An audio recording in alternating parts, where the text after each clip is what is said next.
Hello friends, welcome to Oli veterinary wisdom. दोस्तों, बहुत बहुत स्वागत है आपका ओली वेटनरी विजडम में। दोस्तों, मैं आज आपको एक केस स्टडी दिखाऊंगा। एक फार्मर ने जो बहुत टाइम से मेरे साथ जुड़े हुए हैं, एक केस भेजा। हालांकि उनके फार्म का केस नहीं था, लेकिन किसी डीलर ने उन्हें ये दिया था, क्योंकि वो आसपास फार्मरों की हेल्प करते हैं और खुद भी हेल्प करते हैं और मुझसे पूछ के भी इलाज करते हैं आसपास फार्मरों में जो प्रॉब्लम्स आती है, फार्मर्स के पास जो प्रॉब्लम्स आती है, और इसी वजह से उनका काफ़ी नाम भी हो गया है। तो डीलर ने एज ए चैलेंज उन्हें ये केस सौंपा था। तो हालांकि केस में बहुत ज़्यादा प्रॉब्लम नहीं थी, लेकिन फार्मर लेवल पे चीज़ें नहीं समझ पाते हैं लोग। जाहिर सी बात है कि कैसे समझ पाएंगे जब बैकग्राउंड का या नॉलेज का या पोल्ट्री पैथोलॉजी का नहीं पता होगा। तो यहाँ पर मैं आपको वो केस शेयर करता हूँ और बताता हूँ कि ये प्रॉब्लम क्या होती है, और सर्दियाँ शुरू होने पे ये ऐसा क्यों देखने को मिलता है। तो दो तीन वजहें होती हैं। दोस्तों, अली वेटनरी विजडम द्वारा फॉर्मुलेट किए गए प्रीमिक्स से उच्चतम क्वालिटी का प्रीमियम पोल्ट्री फीड आप अपने ही फार्म पर ही बना सकते हैं। यदि आप अपना फीड बनाते हैं और संतुष्ट नहीं हैं, या अभी कंपनी का फीड लेते हैं लेकिन अपना बनाना चाहते हैं और संकोच में हैं कि कैसे बनाएं, तो हमसे संपर्क करें। अधिक जानकारी के लिए स्क्रीन पर दिए गए नंबर पर व्हाट्सएप करें। आप हमसे किसी भी तरह की पोल्ट्री में मेडिसिन स्केड्यूल जानने के लिए भी संपर्क कर सकते हैं। तो केस था इन्फेक्शियस नेफ्राइटिस का ब्रॉयलर के अंदर। इन्फेक्शियस नेफ्राइटिस क्या होता है? इसके अंदर एक जो बैक्टीरिया होते हैं, कोई भी बैक्टीरिया हो सकता है, नॉर्मल बैक्टीरिया भी हो सकते हैं जो पोल्ट्री के अंदर पाए जाते हैं। इम्यून सिस्टम वीक होने की वजह से वो ग्रो करने लगते हैं, पैथोजेनिक बैक्टीरिया। या शुरुआत में अगर हम जैसे गुड़ वगैरह देते हैं, जिससे आंतों की जो परमेबिलिटी है वो इफ़ेक्ट होती है, और एक तरीके से आंतों में छेद हो जाते हैं अननेचुरल से, जिनसे बैक्टीरिया अंदर जाता रहता है। वैसे तो इम्यून सिस्टम उसे हैंडल कर लेता है, लेकिन अगर टाइम के साथ साथ ज़्यादा बैक्टीरिया रिसने लगें खून के अंदर, तो फिर वो अलग अलग ऑर्गन्स में जाकर डिपॉजिट होते हैं। तो जिस ऑर्गन में जाकर डिपॉजिट होंगे, उस ऑर्गन की बीमारी हमें देखने को मिलती है। तो इस केस में इन्फेक्शियस नेफ्राइटिस हमें देखने को मिला। किडनी का इन्फेक्शन हुआ, और किडनी की इन्फेक्शन की वजह से दो चीज़ें इसमें देखने को मिली, जैसा कि स्क्रीन पे आपको देखने को मिल रहा है कि एक तो ई कोलाई की लेयर, जो पेरिकार्डाइटिस पेरीहेपेटाइटिस की लेयर रहती है, वो उसके बाद बाद कुछ सॉल्टी डिपोजिशन, नमक जैसा कुछ डिपॉजिट हमें देखने को मिला, जिसे हम ये समझते हैं कि वो यूरेट क्रिस्टल्स होंगे, जिसे विसरल गाउट भी कहा जाता है। तो अक्सर लोग क्या करते हैं कि सिर्फ किडनी फ्लेशर इसमें देते हैं, जैसा कि फार्मर ने किया भी। उसने बहुत अच्छे जो मार्केट में मिलते हैं किडनी के टॉनिक, उन्हें दिया। 3-4 दिन दिया उसे, लेकिन उसे कोई फ़ायदा नहीं हुआ। उसने डीलर के पास ये केस लेकर गया। डीलर ने भी ये बताया कि ये जो वो बता सकता था डीलर ने बताया। फिर डीलर को पता चला कि ये फार्मर भी इलाज करते हैं, आसपास फार्मर्स की हेल्प करते हैं, और इनका काफ़ी नाम हो गया है, तो इनके पास भेजा गया। तो इन्होंने ये मेरे साथ शेयर किया, तो मुझे जो इसमें बात समझ में आई वो इन्फेक्शियस नेफ्राइटिस की समझ में आई। तो मैं थोड़ा सा इन्फेक्शियस नेफ्राइटिस के बारे में आपको टेक्निकल बताता हूँ कि लिटरेचर रिसर्चेस क्या कहती हैं। फिर इसका ट्रीटमेंट डिस्कस करूँगा, और फिर उनकी थोड़ी सी रिकॉर्डिंग भी आपको सुनवाऊँगा। वैसे जो लिटरेचर है उसमें ज़्यादा जो बताया गया है एवियन नेफ्राइटिस के बारे में, जो प्रॉब्लम होती है बर्ड्स में किडनी की, उसमें वायरल इन्फेक्शन को का लिटरेचर में खूब जिक्र हुआ है। 3-4 वायरस हैं जो किडनी को अफेक्ट करते हैं, और वही रिस्पॉन्सिबल होते हैं सेकेंडरी बैक्टीरियल इन्फेक्शन के लिए, जिसकी वजह से जो किडनी प्रभावित होती है और गाउट की समस्या उभर कर आती है। गाउट के होने के क्या रीज़न्स होते हैं? उनमें से एक बहुत बड़ा रीज़न जो है वो यही है, इन्फेक्शंस। ठीक है, एक मेटाबॉलिक प्रॉब्लम्स होती हैं, वो भी देखेंगे हम इस वीडियो में थोड़ा सा। लेकिन 3 या 4 वायरस, सबसे पहला तो है कोरोना वायरस, जो पोल्ट्री का कोरोना वायरस होता है वो नेफ्राइटिस की कंडीशन करता है। दूसरा होता है बिरना वायरस, जिससे आईबीडी होती है, गंबोरो होती है। तीसरा एक एडिनो वायरस होता है, जिसे आम भाषा में आईबीएच भी कहते हैं। आईबीएच का वायरस भी होता है, किडनी भी डैमेज करता है। एक एवियन नेफ्राइटिस का वायरस होता है, एवियन नेफ्रोसिस या एवियन नेफ्राइटिस, जो शुरुआती हफ्ते में चिक्स को अफेक्ट करता है। जब ये वायरस अटैक करते हैं तो ये वहाँ की इम्यूनिटी को वीक कर देते हैं, वहाँ पर सेकेंडरी बैक्टीरियल इन्फेक्शन भी हो जाता है।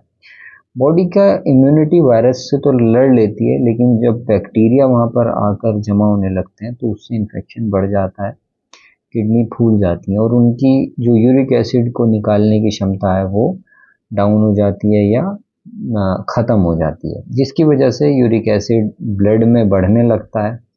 और क्योंकि यूरिक एसिड या यूरेट सॉल्युबल नहीं होता है, वो डिफरेंट ऑर्गन्स पर जमा होने लगता है। तो हम सबसे पहले ये समझने की कोशिश करते हैं कि यूरिक एसिड अंदर बनता कैसे है। देखिए, जितने भी जीव जंतु हैं इस दुनिया में, उन्हें सबको प्रोटीन की आवश्यकता होती है खुद को डेवलप करने के लिए, ग्रो करने के लिए और बॉडी को मेंटेन करने के लिए।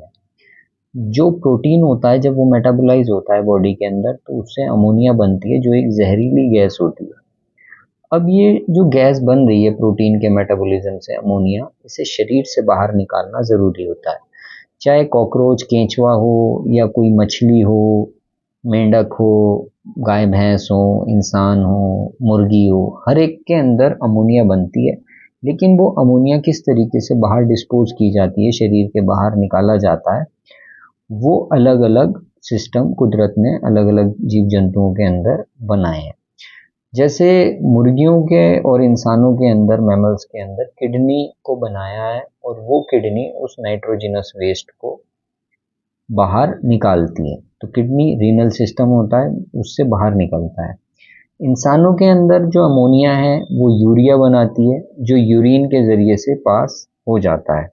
इंसानों के अंदर, गाय भैंस के अंदर, भेड़ बकरियों के अंदर, कुत्ते बिल्ली के अंदर।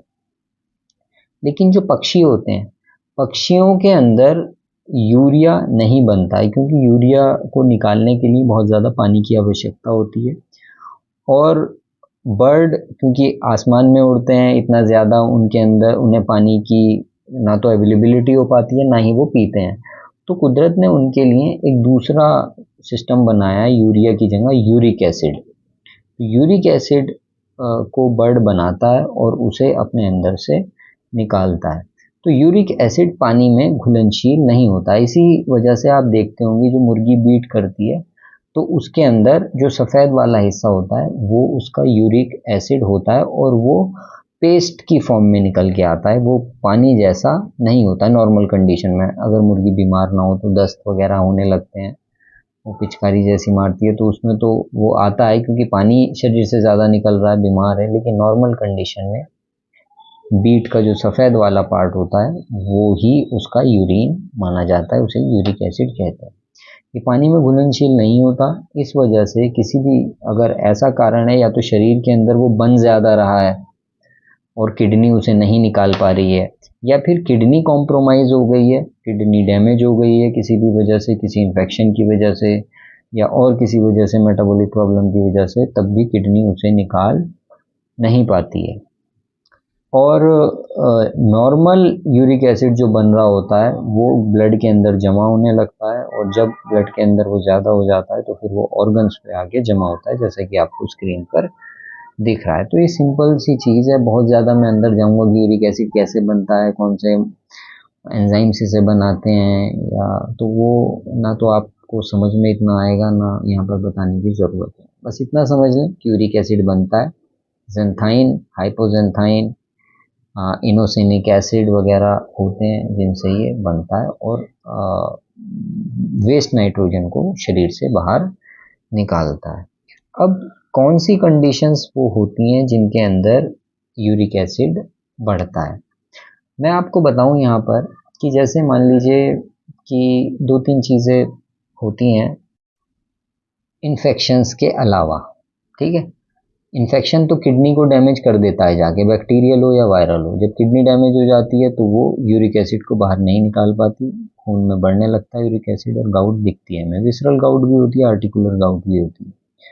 विसरल गाउट ज़्यादा चिंताजनक होती है। आर्टिकुलर गाउट में भी लेमनेस आ जाती है, प्रॉब्लम होती है, लेकिन मोर्टलिटी बहुत ज़्यादा नहीं होती। विसरल गाउट में मोर्टलिटी भी होने लगती है और secondary bacterial infection visceral gout के साथ देखा जाता है, जिसे अक्सर नज़रअंदाज कर दिया जाता है। और अगर हम उसके इन्फेक्शन को नज़रअंदाज करेंगे, नहीं पहचानेंगे, तो हम उसको नहीं रोक सकते हैं। आम किडनी टॉनिक से मतलब अगर सीवियर गाउट है और मोर्टलिटी वाली गाउट हो रही है तो उसे आम किडनी टॉनिक जो मार्केट में मिलते हैं उससे रोकना बहुत मुश्किल होता है। वो हमारी मोर्टलिटी को सही नहीं कर सकते। तो पहला इसमें पॉइंट होता है हाई प्रोटीन डाइट। ज़्यादा प्रोटीन देंगे, ज़्यादा नाइट्रोजन अंदर जाएगी, ज़्यादा प्रोटीन जाएगा, ज़्यादा अमाइनो एसिड होंगे, ज़्यादा अमाइनो एसिड का मेटाबॉलिज्म होगा तो अमोनिया ज़्यादा बनेगी और फिर उससे यूरिक एसिड ज़्यादा बनता है। किडनी अगर सही भी है और हाई प्रोटीन डाइट उसे दी जा रही है तो वो अक्सर चिक्स में हमें जैसे गाउट देखने को मिलती है ना। तो क्योंकि प्री स्टार्टर है, 23-23.5% प्रोटीन का प्री स्टार्टर दे रहे हैं और गाउट के सिम्टम हमें दिख जाते हैं। तो वहाँ किडनी क्योंकि चूजे की बहुत मतलब अभी डेवलपिंग स्टेज में होती है, पूरी तरीके से बनी नहीं होती, तो इस वजह से वहाँ पर गाउट आ जाती है। विटामिन ए की डेफिशिएंसी, विटामिन ए बहुत महंगा विटामिन है, फीड में डाला जाता है, मतलब जो मार्केट में विटामिन मिलते हैं उनके अंदर विटामिन ए जो होता है वो एक तो जब क्रम्स बनाए जाते हैं तो उसमें भी थोड़ा बहुत विटामिन टूट जाता है और बहुत मार्जिनल डाला जाता है, मतलब इसकी डेफिशिएंसी कॉमनली देखने को मिलती है। ठीक है, और जिसकी वजह से कोशिकाएं झड़ने लगती हैं उन ट्यूब्यूल्स के अंदर और जमा होने लगती हैं और वो फिर यूरिक एसिड को निकलने में दिक्कत होती है किडनी के अंदर से।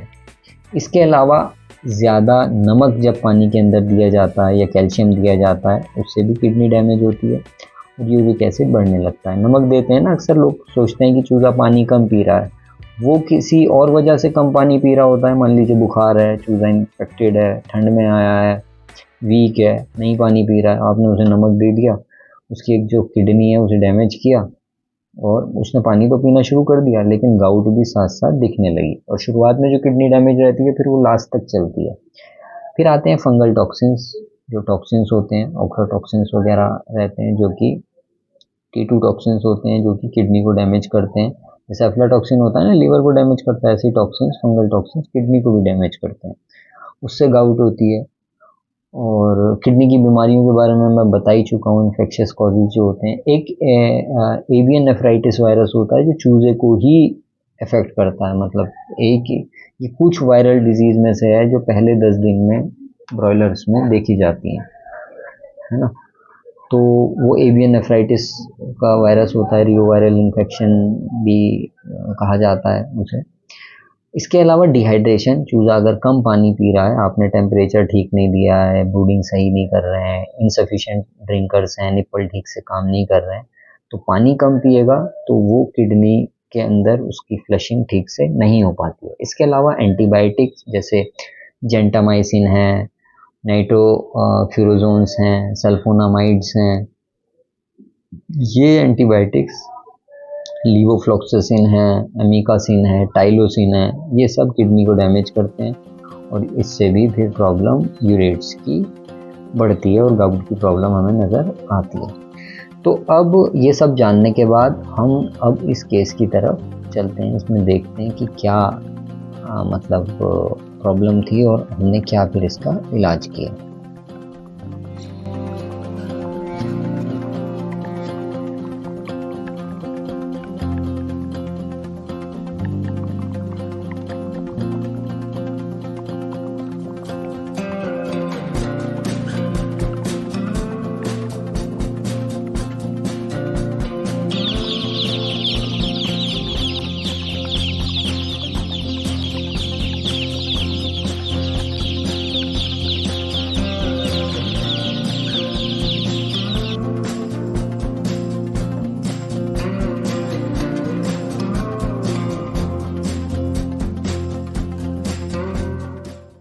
दोस्तों, ये वीडियो जो आप देख रहे हैं, ये अली वेटरनरी विजडम द्वारा पोल्ट्री फार्मिंग की जानकारी के लिए बनाए गए पोल्ट्री फार्मिंग ट्रेनिंग कोर्स का पार्ट है।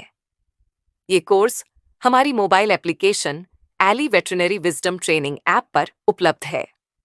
इसके 3 भाग हैं: देसी poultry farming course, broiler farming course और लेयर फार्मिंग कोर्स। इनमें से आप जिस फील्ड में भी काम कर रहे हैं, उस कोर्स में ज्वाइन कर सकते हैं। इन सभी ट्रेनिंग कोर्स में हमने विस्तार से उन सभी पहलुओं को बताने की कोशिश की है जो एक सक्सेसफुल फार्मिंग के लिए आवश्यक है। इनमें वीडियो लेक्चर के साथ साथ आपको रीडिंग मटेरियल भी मिलेगा। ऐप के चैट बॉक्स में आप अपने डाउट भी क्लियर कर सकते हैं। इस कोर्स की वैलिडिटी लाइफ टाइम है। आज ही ज्वाइन कीजिए और लाभ उठाइए। ऐप डाउनलोड करके आप कोर्स डेमो देख सकते हैं। तो अब मैं आपको दिखाता हूँ इसका जो पीएम मुझे भेजा गया था। थोड़ा सा ये लीवर का फोटो है। लीवर में तो कोई ज़्यादा हमें प्रॉब्लम नज़र नहीं आ रही है, थोड़ा सा फूला हुआ है, सूजा हुआ है। लेकिन अगर आप इसमें नीचे देखेंगे तो आपको ये नज़र आएगा कि ये पर्टिकुलर टिश्यू है इंटेस्टाइन का या कहिए कि पेरिटोनियम का, इसके अंदर हमें इन्फ्लेमेशन दिख रही है। ठीक है, और ये ऊपर ऊपर छोटे छोटे इस पे सॉल्ट जैसे जो यूरेट है वो डिपॉजिट है, साथ में फाइब्रिन भी है। गाउट में ये समझना बहुत ज़रूरी होता है कि सिर्फ यूरेट का डिपोजिशन हुआ है या साथ में फाइब्रिन भी है, तभी हमें समझ में आता है कि जो इन्फेक्शन है वो मतलब किस टाइप का है। ठीक है, तो गाउट अगर मेटाबॉलिक है तो सिर्फ उसमें हमें यूरेट नज़र आते हैं ज़्यादा। यहाँ पे आपको साइड में दिख रहा होगा कि ये जो इंटेस्टाइन है वो कितनी लाल नज़र आ रही है। देखें आप, ये कितनी लाल नज़र आ रही है। इसे लोग इग्नोर कर देते हैं ये जब पीएम आता है। मैं पिछले मतलब लगभग 6 सालों से, 2024 चल रहा है, 2017 के एंड से जब से व्हाट्सएप बेस्ड ग्रुप्स में जुड़ा हूँ, यूट्यूब चैनल बनाया है, तो मतलब ऑन एन एवरेज रोज़ एक पीएम मुझे आता ही है, क्योंकि मेरा नंबर रहता है तो लोग वैसे भी भेजते रहते हैं। और जो फार्मर मेरे साथ जुड़े हैं वो तो रेगुलर कंसल्ट करके ही दवाई लगाते हैं। अब जैसा मैंने ये केस बताया कि ये केस किसी के ज़रिए से आया, वहाँ पर फार्मर है वो मतलब एक तरीके से और फार्मर्स की हेल्प करते हैं अगर कोई कहीं परेशानी में फंस जाता है। तो ये जो केस था ये 4-5 दिन से इसमें मॉर्टलिटी खूब हो रही थी।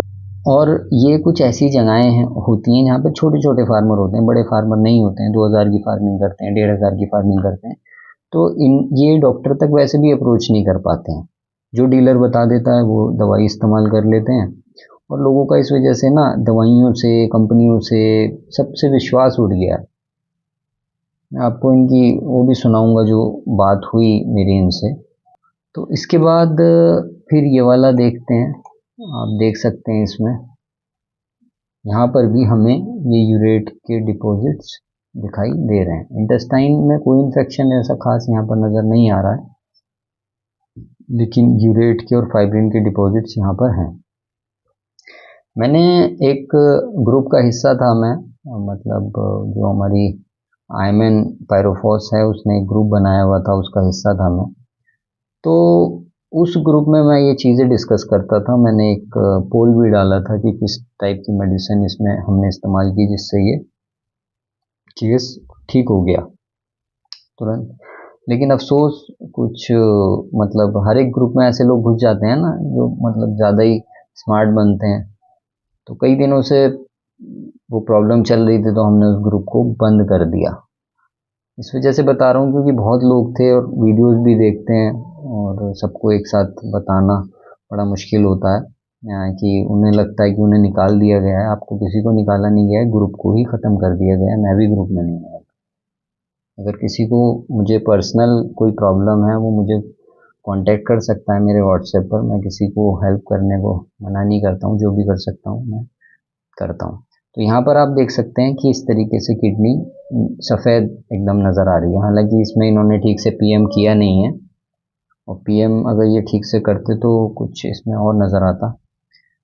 वो सब जो ब्लड है और वो पानी जो होगा पेरिटोनियम का, वो यहाँ पर इसके आगे, लेकिन फिर भी हमें जो दिख रही है एक जो किडनी है वो काफ़ी वैसी दिख रही है, वाइट कलर की।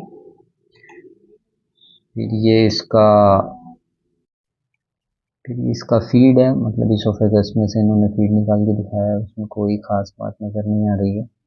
लीवर आप यहाँ पर देख सकते हैं कि लीवर इंटैक्ट है, लीवर में कोई बहुत ज़्यादा डैमेज नहीं हुआ है। इसकी जो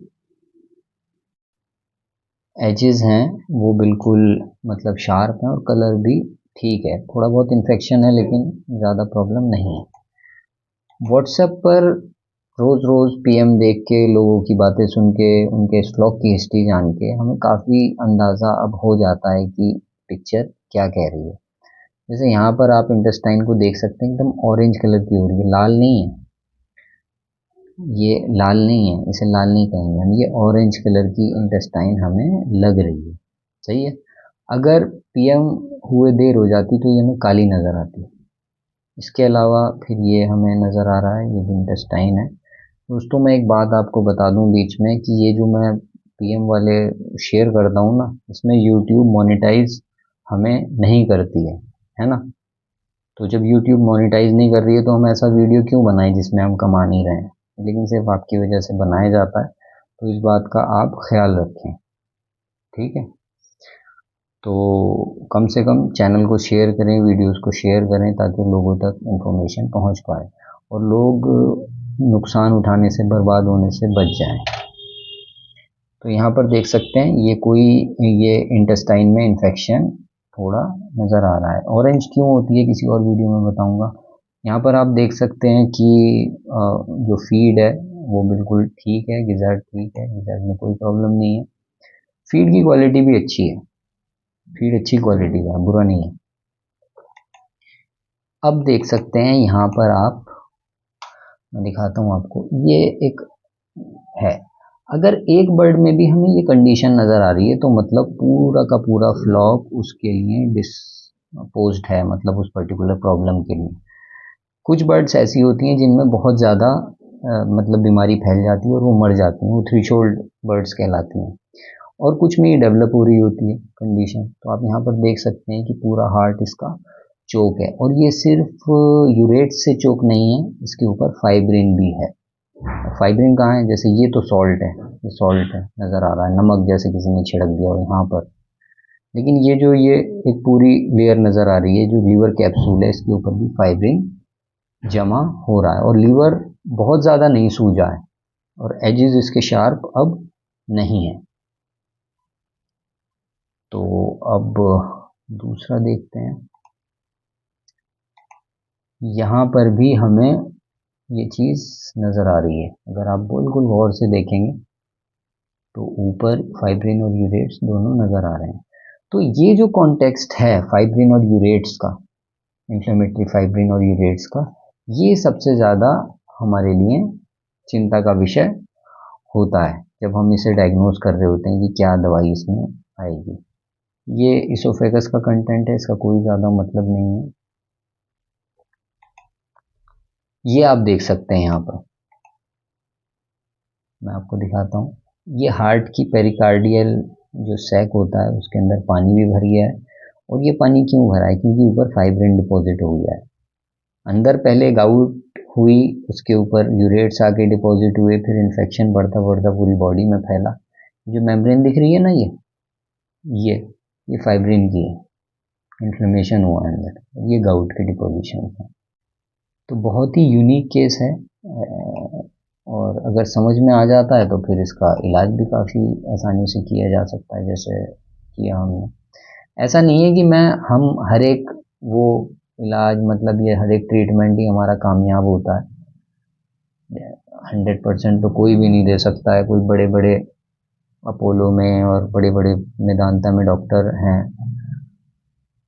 है ना, लेकिन फिर भी फ्लॉक की पीएम देख के हम अंदाज़ा लगा सकते हैं कि अंदर क्या हो रहा है। देखिए, मेडिकल डॉक्टर को क्या होता है कि मेडिकल डॉक्टर को अंदर नहीं झांक सकता है ना।